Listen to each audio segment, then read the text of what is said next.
आज हमें करना है यूनिट 4 के प्रीवियस ईयर क्वेश्चंस। हम ऑलरेडी अपने 3 यूनिट के प्रीवियस ईयर क्वेश्चन डिस्कस कर चुके हैं और बहुत बढ़िया तरीके से, बेहतरीन तरीके से हमने उनको किया और उससे बहुत ही ज्यादा एक हेल्प मिली। क्यों? क्योंकि उससे हमारे जो बड़ी बड़ी यूनिट्स थी वो बहुत ही सरप्राइज हो गई और ये भी आइडिया लग रहा है कि किस तरीके से बोर्ड एग्जाम्स में क्वेश्चंस पूछे जाते हैं और हर चैप्टर कितनी वेटेज के साथ आ रहा है। ठीक है, तो हमारी जो यूनिट 4 है, छोटी सी यूनिट है। ये जो लास्ट के 2 यूनिट बचे, यूनिट 4 और 5, बहुत छोटी छोटी सी यूनिट्स है। 4 से 5 नंबर तक की ये यूनिट आपको देखने को मिलेगी। तो स्टार्ट करते हैं आज unit 4, government budget and economy.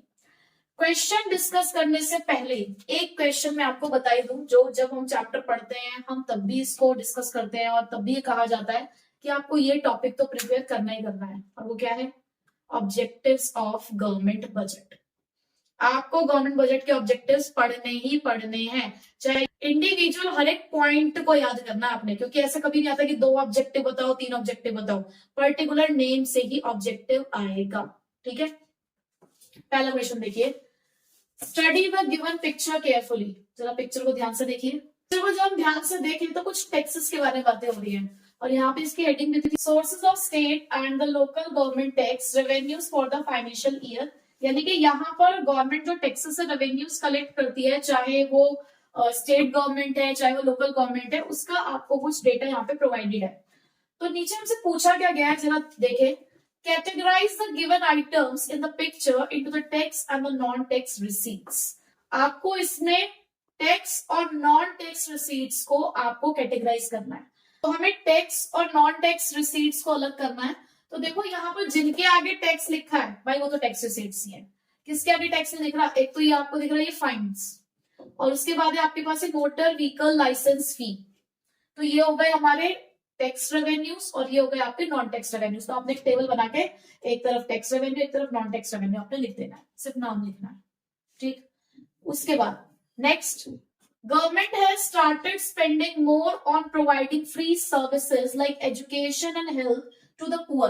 कि गवर्नमेंट ने पैसा खर्च करना शुरू किया है फ्री सर्विसेज देने पे, और किस तरीके की फ्री सर्विसेज? एजुकेशन और हेल्थ जैसी सर्विसेज पे।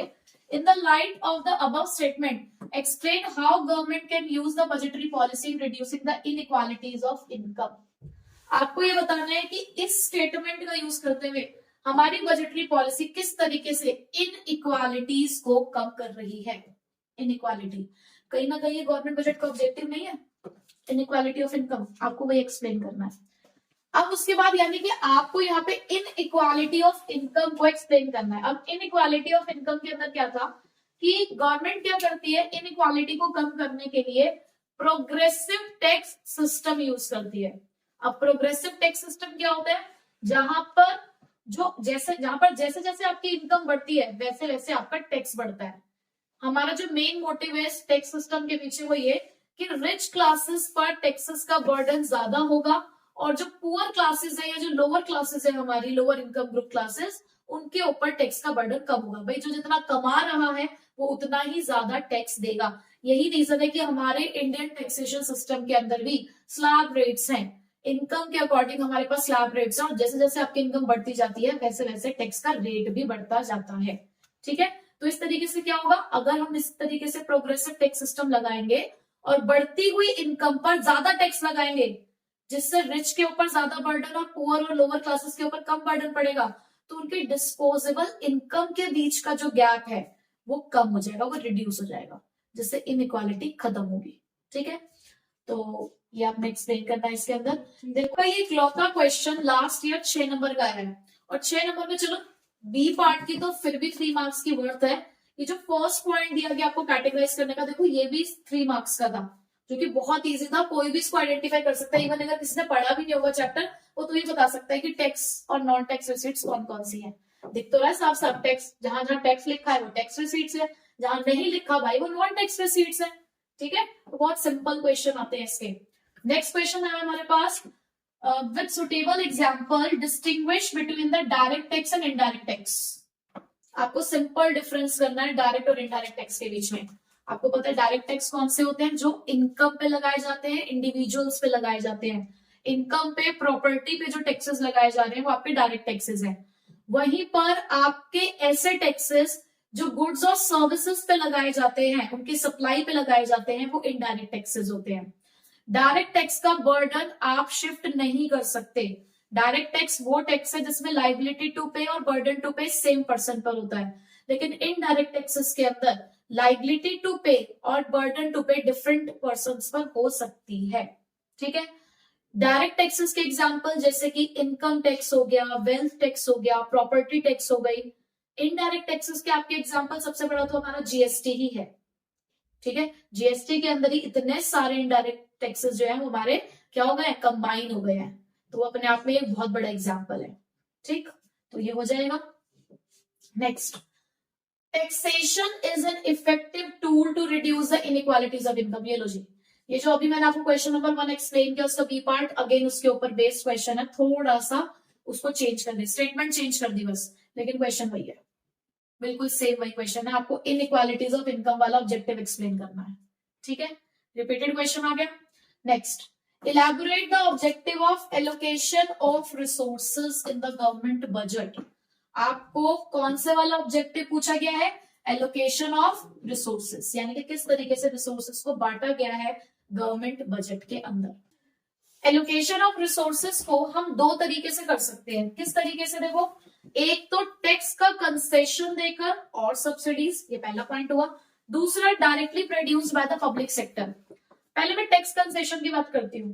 गवर्नमेंट को जिन कमोडिटीज के प्रोडक्शन को एनकरेज करना है, गवर्नमेंट उन चीजों में जो एक्सपोर्टर्स हैं या जो प्रोड्यूसर्स हैं उनको सब्सिडीज देती है, ताकि उनके लिए रॉ मटेरियल क्या हो जाए, रॉ मटेरियल सस्ता हो जाए, वो ज्यादा से ज्यादा उस चीज का प्रोडक्शन कर सके। लेकिन गवर्नमेंट को जिस चीज के प्रोडक्शन को डिस्करेज करना है, यानी कि गवर्नमेंट नहीं चाहती ज्यादा से ज्यादा ये चीजें प्रोड्यूस की जाए, रोक नहीं सकती है उसका प्रोडक्शन, लेकिन फिर भी वो डिस्करेज करना चाहती है, तो उनके ऊपर ज्यादा से ज्यादा टैक्स लगाती है। तो अल्कोहल, सिगरेट्स, इन चीजों को गवर्नमेंट नहीं चाहती कि हमारा जो हमारी जो पॉपुलेशन है वो उसको कंज्यूम करे। हम चाहते हैं कि इनका प्रोडक्शन कम हो, लोगों को जब महंगा मिलेगा ना तो लोग शायद खरीदना कम कर देंगे, लेकिन आदत है जाती नहीं है लोगों की, फिर भी गवर्नमेंट अपनी तरफ से कोशिश करती है कि महंगा कर दे। और जिन चीज का प्रोडक्शन एनकरेज करना, जैसे कि खादी प्रोडक्ट्स, गवर्नमेंट चाहती है कि लोग ज्यादा से ज्यादा खादी प्रोडक्ट्स का इस्तेमाल करें, तो वहां पर सब्सिडीज दी जा रही है, टैक्स कंसेशन दिया जा रहा है। ठीक है, दूसरा point, directly produce by the public sector. अब जहां पर हमारा प्राइवेट सेक्टर इनिशिएटिव नहीं दिखाता, हमारा प्राइवेट सेक्टर जिन एरियाज में नहीं एंटर कर रहा, भाई हमारा जो प्राइवेट सेक्टर है वो प्रॉफिट मेकिंग के लिए काम करता है, तो free education, free health services, इन सब में क्यों काम करेगा प्राइवेट सेक्टर। तो जहां प्राइवेट सेक्टर को पैसा नहीं दिखता वो वहां से पीछे हट जाता है, तो in that case public sector आगे आता है और वो उन सब चीजों में इन्वेस्टमेंट करता है जहां पे प्राइवेट सेक्टर इनिशिएटिव नहीं ले रहा। क्यों? क्योंकि public services, public goods public sector को प्रोवाइड कराने ही पड़ेंगे। क्यों? क्योंकि वो सोशल वेलफेयर है उनका ऑब्जेक्टिव। ठीक है, तो इन दो चीजों से रिसोर्सेज को एलोकेट किया जा सकता है। मैं सिर्फ अभी पहले यहीं तक के क्वेश्चंस की अगर बात करूं, क्योंकि मैंने यहाँ पर 5 साल के क्वेश्चंस लिख दिए हैं। हाँ, एक आध क्वेश्चन और था, वो फिर से उन्हीं पे बेस्ड था, इनइक्वालिटीज ऑफ इनकम ही था, एलोकेशन ऑफ रिसोर्सेज था, तो रिपीटेड था इसलिए मैंने नहीं लिखा। ठीक है, लेकिन मैं प्रीवियस ईयर के क्वेश्चन यहाँ पर लिख चुकी हूँ। तो अब तक अगर मैं सिर्फ 4 क्वेश्चन की बात करूं तो 4 क्वेश्चन में आपको मेन फोकस किस पे दिखा, objectives of government budget. That means यहां से कंक्लूजन ये निकलता है कि हमें ऑब्जेक्टिव्स ऑफ गवर्नमेंट बजट पढ़ना ही पढ़ना है। उस यूनिट को हम जब भी उठाएंगे सबसे पहला काम हम यही करेंगे कि हमें ऑब्जेक्टिव्स पढ़ने हैं। ठीक है, जब ऑब्जेक्टिव पढ़ लोगे तो थोड़ा सा हमें टैक्स की तरफ भी ध्यान देना है। ये डायरेक्ट टैक्स, इनडायरेक्ट टैक्स है, मतलब जितने भी डिफरेंसेस दे रखे हैं ना चैप्टर में, वो जरूर हमें रीड आउट करने हैं। ठीक, तो 4th क्वेश्चन तक तो हमें ये बात पता चली। 5th क्वेश्चन को मैं थोड़ा सा और आपको डिटेल में बताऊंगी। क्वेश्चन क्या है, distinguish between the revenue receipts, capital receipts, revenue expenditure and capital expenditure. इसको थोड़ा सा हम डिटेल में एक्सप्लेन करते हैं, क्योंकि यहाँ पर एक कंफ्यूजन अराइज होता है बच्चों को कि वो इसके डेफिनेशन को गलत लिखते हैं। कंपोनेंट्स ऑफ बजट के अंदर हमारे पास 2 कंपोनेंट्स है, रेवेन्यू बजट और कैपिटल बजट। तो रेवेन्यू बजट में हमारे पास 2 चीजें आती हैं, रेवेन्यू रिसीट्स और रेवेन्यू एक्सपेंडिचर। और कैपिटल बजट में भी हमारे पास 2 चीजें आती हैं, कैपिटल रिसीट्स और कैपिटल एक्सपेंडिचर। अब हमें दोनों के बीच में डिफरेंशिएट करना है। तो रेवेन्यू रिसीट्स और कैपिटल रिसीट्स की डेफिनेशन है क्या, कौन सी रिसीट्स को आप रेवेन्यू रिसीट्स कहोगे। अब यहाँ पर डेफिनेशन कुछ ईदर क्रिएट और रिड्यूस, इस तरीके से कुछ डेफिनेशन है। तो पहले मैं आपको लॉजिक समझाती हूँ, फिर उसके बाद मैं आपको इसको याद करने का तरीका ही बता दूंगी कि किस तरीके से आप इसको याद कर सकते हो। पहली बात तो ये कि आपको पता है कि जो कैपिटल है, चाहे वो रिसीट है चाहे वो एक्सपेंडिचर है, कैपिटल का असर एसेट और लाइबिलिटी पे होता है। अगर आपकी चाहे कोई कैपिटल रिसीट है चाहे कोई कैपिटल एक्सपेंडिचर है, वो आपके एसेट और लाइबिलिटीज को अफेक्ट करेगा। और रेवेन्यू रिसीट और रेवेन्यू एक्सपेंडिचर है तो उसका हमारे ना तो एसेट्स पे फर्क पड़ेगा ना लाइबिलिटी पे। तो आपको एक बात पता चल गई कि रेवेन्यू रिसीट्स में आप यूज करोगे किसका, नाइदर और नॉर आप रेवेन्यू के लिए यूज करोगे। यानी कि जब भी आप रेवेन्यू की डेफिनेशन यूज कर रहे हो, चाहे एक्सपेंडिचर है चाहे रिसीट है, आपको नाइदर यूज करना है, नाइदर और नॉर। और कैपिटल रिसीट्स है चाहे कैपिटल एक्सपेंडिचर है, आपको यूज करना है आइदर और। ठीक है, अब क्या है कॉन्सेप्ट, देखो रेवेन्यू रिसीट का मतलब क्या है कि आपके पास पैसा तो आया है लेकिन उसकी वजह से एसेट और लाइबिलिटी पे कोई फर्क नहीं पड़ा। आपके पास पैसा आया तो आपने कोई लाइबिलिटी नहीं ली, लेकिन आपने कहीं से पैसा उधार नहीं लिया और ना ही आपने कोई अपना एसेट बेचा। भाई देखो, पैसा आने का सोर्स क्या है, रिसीट का मतलब क्या, पैसा आना, एक्सपेंडिचर का मतलब क्या, पैसा जाना। अब पैसे आने का सोर्स क्या है, या तो आपने कहीं से पैसा उधार लिया होगा या आपने अपना कोई एसेट बेच दिया होगा, क्योंकि जो डेफिनेशन है वो एसेट्स और लाइबिलिटीज के ऊपर ही रिवॉल्व कर रही है। तो पैसा आएगा कहां से, या तो आपने किसी और से पैसा उधार लिया और पैसा उधार लेना इज लाइबिलिटी, या आपके पास आपको कोई एसेट पड़ा था वो आपने उठाकर बेच दिया, तो उसके लिए आप क्या कहोगे कि भाई हमारा एसेट रिड्यूस हो गया है। बट रेवेन्यू रिसीट पे मैं तो कह रही हूँ ना तो एसेट पे फर्क पड़ेगा ना लाइबिलिटी पे। तो इसका मतलब रेवेन्यू रिसीट्स वो रिसीट्स होती हैं विच neither create any liability, जो किसी लाइबिलिटी को क्रिएट नहीं करती। यानी कि आपके पास पैसा आया तो है लेकिन उस पैसे के आने की वजह से कोई लाइबिलिटी नहीं बढ़ी हमारी। नॉर रिड्यूस एनी एसेट, और ये जो पैसा आया है इसकी वजह से हमारा कोई एसेट भी रिड्यूस नहीं हुआ क्योंकि हमने कोई एसेट बेचा नहीं है। तो ऐसा कब हो सकता है, ऐसे कौन सी रिसीट्स आपको मिल गई है जिसकी वजह से ऐसा हुआ है। भाई जितनी भी टैक्स रिसीट्स है, टैक्स रिसीट सारी क्या होती है, रेवेन्यू रिसीट से तो होती है। कोई आपने फीस, गवर्नमेंट ने फीस और फाइन गवर्नमेंट चार्ज करती है तो वो भी तो एक तरीके की क्या है, रेवेन्यू रिसीट है। कोई एसेट रिड्यूस हो रहा है क्या, कोई लाइबिलिटी क्रिएट हो रही है क्या, यहाँ पे नहीं हो रही गवर्नमेंट की। बात समझ आई। तो अगर रेवेन्यू रिसीट्स में लाइबिलिटी क्रिएट नहीं होती, एसेट रिड्यूस नहीं होता, तो किसमें होता होगा ये काम, कैपिटल रिसीट में। यानी कि यहां लेकिन जब भी पैसा आएगा तो it will either create any liability और रिड्यूस एनी एसेट। यानी कि लेकिन यहां पे जब भी पैसा आएगा तो या तो आपकी कोई लाइबिलिटी बढ़ रही होगी या फिर आपको कोई एसेट रिड्यूस हो रहा होगा। जैसे कि अगर मैं लाइबिलिटी बढ़ने की बात कहूं तो भाई बोरोइंग्स, आप पैसा उधार ले रहे हो, लोन फ्रॉम अ बैंक कह सकते हो आप, loan from any other government भी आप कह सकते हो। रिड्यूस एन एसेट का मतलब क्या हो गया, डिसइन्वेस्टमेंट। आपने कहीं पे पैसा लगा रखा था, आपने वहां से अपना इन्वेस्टमेंट विड्रॉ कर लिया तो वो डिसइन्वेस्टमेंट हो गया। ठीक है, डेफिनेशन क्लियर। अब एक्सपेंडिचर की मैं बात कहूं तो एक्सपेंडिचर का मतलब होता है पैसे का जाना। अब रेवेन्यू एक्सपेंडिचर में मैं कह रही हूं पैसा जा तो रहा है, एसेट और लाइबिलिटी पे इफेक्ट देखना है। देखो पैसे के जाने का सोर्स क्या हो सकता है, एसेट और लाइबिलिटी की वजह से, या तो मैंने कोई एसेट खरीदा या मैंने अपनी किसी लाइबिलिटी की पेमेंट कर दी हो। अगर मेरे पास से पैसा जा रहा है एसेट और लाइबिलिटी की वजह से, तो यही दो रीजन हो सकते हैं, या तो मैंने लाइबिलिटी की पेमेंट कर दी हो तो भी मेरे पास से पैसा जाएगा, या मैंने कोई एसेट खरीद ली हो। अब मैं कह रही हूँ रेवेन्यू एक्सपेंडिचर में कि ना तो एसेट पे फर्क पड़ता ना लाइबिलिटी पे फर्क पड़ता। तो इसका मतलब क्या हुआ कि इसकी डेफिनेशन क्या है कि रेवेन्यू एक्सपेंडिचर वो एक्सपेंडिचर होते हैं which neither create any asset nor reduce any liability। तो क्या डेफिनेशन बनी, नीदर क्रिएट्स एनी एसेट और नॉर रिड्यूसेस एनी लाइबिलिटी। ठीक, अब मैं बात करूं फिर कैपिटल एक्सपेंडिचर की, तो कैपिटल एक्सपेंडिचर तो अफेक्ट करता है भाई, एसेट को भी करता है लाइबिलिटी को भी करता है। तो इसका मतलब क्या हुआ कि यहां खर्चा हो रहा है, क्यों, विच ईदर क्रिएट एनी एसेट यानी कि कहीं ना कहीं आपने एसेट खरीदा होगा और रिड्यूसेस एनी लाइबिलिटी, या फिर आपने क्या किया है, आपने अपनी कोई लाइबिलिटी पे ऑफ कर दी है।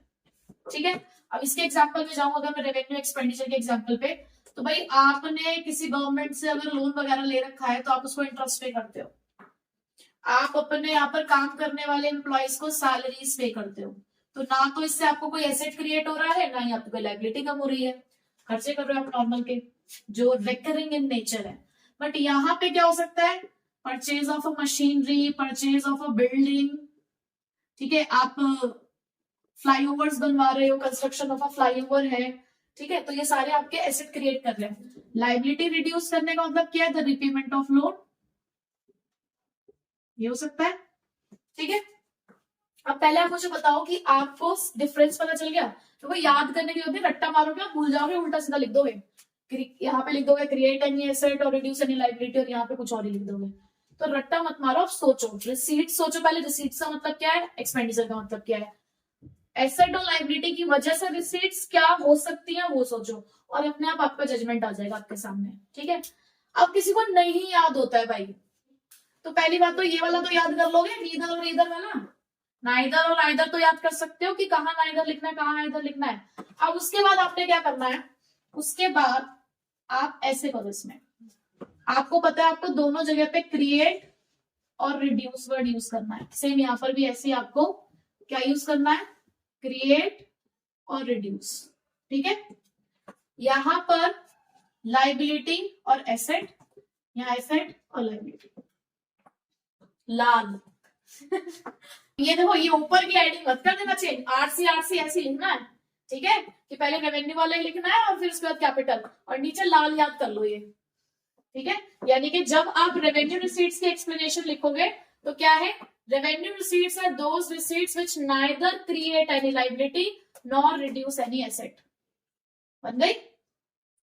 जब कैपिटल रिसीट्स की लिखोगे, capital receipts are those receipts which either create any liability और reduce any asset.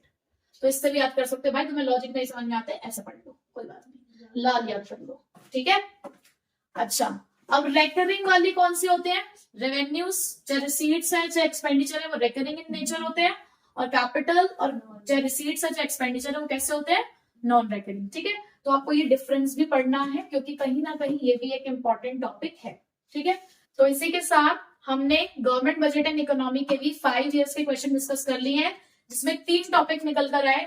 Objectives of government budget very very very important.